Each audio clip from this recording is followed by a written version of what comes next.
ಕೃಷ್ಣ ಮೇಲ್ದಂಡೆ ಯೋಜನೆಯ ನಂದವಾಡಗಿ ಏತ ನೀರಾವರಿ ಯೋಜನೆ ಪ್ರದೇಶದ ಜಮೀನಿಗೆ ಹನಿ ಡ್ರಿಪ್ ನೀರಾವರಿ ಬದಲು ಪೈಪ್ ಮೂಲಕ ಹರಿ ಫ್ಲೋ ನೀರಾವರಿ ಜಾರಿಗೆ ತರುವಂತೆ ಒತ್ತಾಯಿಸಿ ನಂದವಾಡಗಿ ಹೋರಾಟ ಸಮಿತಿ ಲಿಂಗಸೂಗೂರು ಕೃಷ್ಣ ಭಾಗ್ಯ ಜಲ ನಿಗಮ ವ್ಯವಸ್ಥಾಪಕ ನಿರ್ದೇಶಕ ಕೃಷ್ಣಮೂರ್ತಿ ಕುಲಕರ್ಣಿ ಅವರಿಗೆ ಒತ್ತಾಯಿಸಿ ಮನವಿ ಸಲ್ಲಿಸಿದರು. ಸರ್ಕಾರವೇ ಯೋಜನಾ ಕಾಮಗಾರಿ ಚಾಲನೆ ನೀಡಿ 2100 ಕೋಟಿ ರೂಪಾಯಿ ಅಂದಾಜು ವೆಚ್ಚದಲ್ಲಿ ಟೆಂಡರ್ ಕರೆದು ಕೆಲಸ ಆರಂಭಿಸಿ 2020-21ರ ವೇಳೆಗೆ ರೈತರ ಜಮೀನುಗಳಿಗೆ ನೀರು ತಲುಪಿಸುವ ಸಂಕಲ್ಪ ಮಾಡಿದ್ದು 2025ರ ವೇಳೆಗೂ ಇನ್ನೂ ರೈತರಿಗೆ ನೀರು ಕೊಡಲಾಗದು.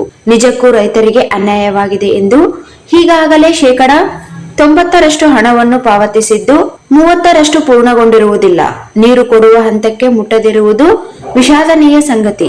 ಕರ್ನಾಟಕ ರಾಜ್ಯದ ಇತರೆ ಪ್ರದೇಶದ ವ್ಯಾಪ್ತಿಯಲ್ಲಿ ಕೈಗೊಂಡ ಹನಿ ನೀರಾವರಿ ಯೋಜನೆಗಳು ಸಂಪೂರ್ಣವಾಗಿ ವಿಫಲವಾಗಿ ರೈತರ ನೀರಾವರಿ ಕನಸು ಛದ್ರವಾಗಿರುವುದು. ಹಾಗಾಗಿ ಈ ಭಾಗದ ರೈತರಾದ ನಾವುಗಳು ಹನಿ ಡ್ರಿಪ್ ನೀರಾವರಿಯನ್ನು ಒಪ್ಪುವುದಿಲ್ಲ. ಬದಲಾಗಿ ಫ್ಲೋ ಹರಿ ನೀರಾವರಿಗಾಗಿ ಪರಿವರ್ತಿಸಿ ಮಧ್ಯಪ್ರದೇಶದ ರಾಜ್ಯ ಮಾದರಿಯಲ್ಲಿ ರೈತರ 1 ಹೆಕ್ಟರ್ ಒಂದಕ್ಕೆ ನೀರಿನ ತೂಬು ಮೂಲಕ ಕೊಟ್ಟು ಟ್ಯಾಂಕ್ ನಿರ್ಮಿಸಿ ಸೋಲಾರ್ ಪಂಪ್ ಸೈಟ್ಗಳನ್ನು ಒದಗಿಸಿ ರೈತರಿಗೆ ನೀರಾವರಿ ಸೌಲಭ್ಯ ಒದಗಿಸಲು ವಿನಂತಿಸಿಕೊಳ್ಳುತ್ತೇವೆ.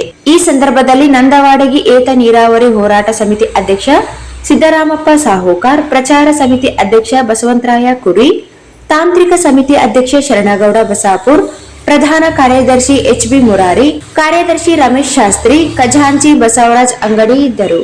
इस वीडियो को लाइक करें, हमारे चैनल को सब्सक्राइब करें और बेल आइकन जरूर प्रेस करें हमारी न्यू वीडियो सबसे पहले देखने के लिए।